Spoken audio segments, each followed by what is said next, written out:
20년 전 국회는 의사들이 사람을 죽게 하더라도 의료 관련 범죄가 아니면 면허가 취소되지 않게 법을 바꿨습니다. 사람의 생명을 다루는 의사에겐 보다 엄격한 기준이 필요한데 오히려 특혜를 주는 상황인데요.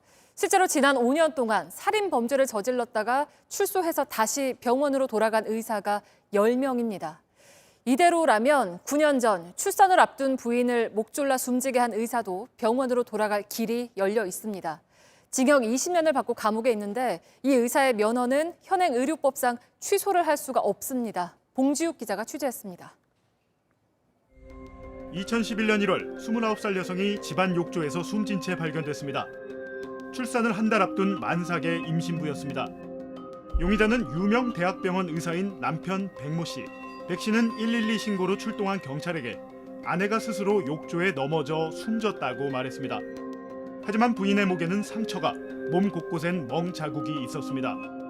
검찰은 부부싸움 중 남편이 목 졸라 숨지게 했다며 재판에 넘겼습니다. 1심과 2심에서 징역 20년이 선고됐습니다. 하지만 대법원이 증거가 부족하다며 고등법원으로 사건을 돌려보냈습니다. 백 씨 측은 캐나다의 유명한 법 의학자까지 증인으로 불러 치열한 공방을 벌였습니다. 2년여 다툼 끝에 징역 20년이 확정됐습니다. 그런데 보건복지부에 확인한 결과 백 씨의 의사 면허는 취소되지 않았습니다. 이르면 5, 6년 뒤엔 출소하는데 즉시 의사로 활동할 수 있는 겁니다. 성범죄는 판사가 취업 제한이라도 할 수 있지만 살인죄는 그마저도 어렵습니다. 지난 5년간 의사가 저지른 살인범행은 모두 10건, 교수는 3건, 변호사는 1건도 없었습니다. 출소 직후 병원으로 돌아가도 막지 못합니다. 지난 2000년 국회가 의료법 위반이 아니면 면허를 취소 못하게 기준을 바꿔준 탓입니다. 최근 의료법을 20년 이전으로 되돌리는 개정안이 나왔지만 국회 통과는 불투명합니다. 의사들의 강력한 반발 탓인지 개정안 발의에 동참한 의원은 11명뿐입니다. JTBC 봉지욱입니다. 네, 그런데 또 문제는 설령 의사 면허가 취소가 된다고 해도 얼마 지나지 않아서 다시 발급이 된다는 겁니다. JTBC가 의사 면허 재교부 심의서를 입수했는데 그럴 수밖에 없는 이유가 있었습니다. 이어서 박소연 기자입니다. 위원 7명으로 구성된 보건복지부 위원회에서 의사면허 재교부를 심사합니다. 이 중 4명이 찬성하면 취소된 의사면허가 재발급됩니다. 그런데 위원 4명이 현직 의사였습니다. 결과는 어땠을까?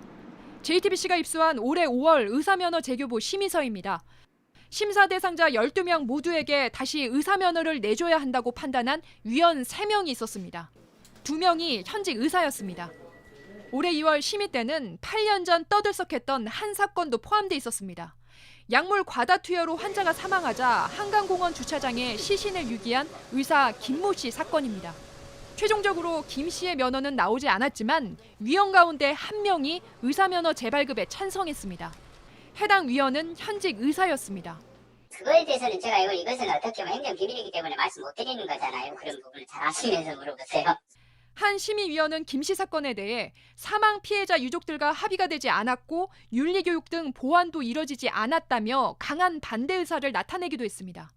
최근 5년 동안 81명이 면허를 재신청했고 무려 78명에게 의사면허가 다시 나왔습니다. 한 번 의사는 영원한 의사입니까? 면허 취소는 매우 어려운 반면 구제는 매우 쉽습니다. 국민의 생명과 안전을 담보로 특권을 누리는 건 아닌지 의문입니다. JTBC 박소연입니다. 네, 이번엔 진료 중에 벌어진 성범죄 사건을 추적해봤습니다. JTBC 취재 결과 최근 5년 동안 진료를 하다가 성범죄를 저지른 의사 5명이 면허 정지 처분을 받았는데 그 기간이 불과 1개월에 그쳤습니다. 황예린 기자입니다. 4년 전 한 대형 의료재단에서 벌어진 일입니다. 의사 양모 씨가 여성 환자 여러 명을 유사 강간했습니다. 모두 대장 내시경 검사를 위해 수면 마취한 상태였습니다. 속도가 미끄러진다면 그래가지고 그런 현상이 생기고 합니다. 진료하다 보면은 불미스러운 일이 생길 수 있는 거고. 법원은 내시경 검사를 받은 다른 환자들도 불안감을 호소하는 등 사회적 해악이 적지 않다며 징역 2년 6개월의 형을 선고했습니다. 그런데 보건복지부는 양 씨의 의사 자격을 1개월 정지하는 행정처분에 그쳤습니다. 5년 전 허리 디스크 환자를 교정 치료한다며 강제추행한 의사 김모 씨. 법원은 징역 1년에 집행유예 2년을 선고했지만 김 씨 역시 면허 정지 1개월을 받았습니다. JTBC 취재 결과 최근 5년 동안 의사 5명이 진료 중에 성범죄를 저질러 면허 정지 처분을 받은 걸로 확인됐습니다. 그런데 모두 1개월에 그쳤습니다. 한 달만 지나면 성범죄 의사들이 얼마든지 진료를 다시 할 수 있다는 얘기입니다. 다른 환자에게 똑같은 이런 성범죄를 할 것 같은 생각이 드는 유형들이거든요. 굉장히 비윤리적이고 환자 입장에서는 그 의사가 누군지 모르잖아요. 현행법상 성범죄를 저질러도 의사 면허가 유지됩니다. 정부가 의사 자격을 일시 정지할 수는 있는데 이마저도 진료 중 성범죄만 해당됩니다. 사실상 봐주기란 지적이 나옵니다. 그럼 현재도 의사 진료 중이에요? 그러지 않겠습니까? 제가 옛날에 정지됐기 때문에 지금 진료 중인지까지 저희가 확인할 수는 없어요. 자격정지가 끝나면 저희가 관리하는 대상이 아니거든요. JTBC 황예린입니다.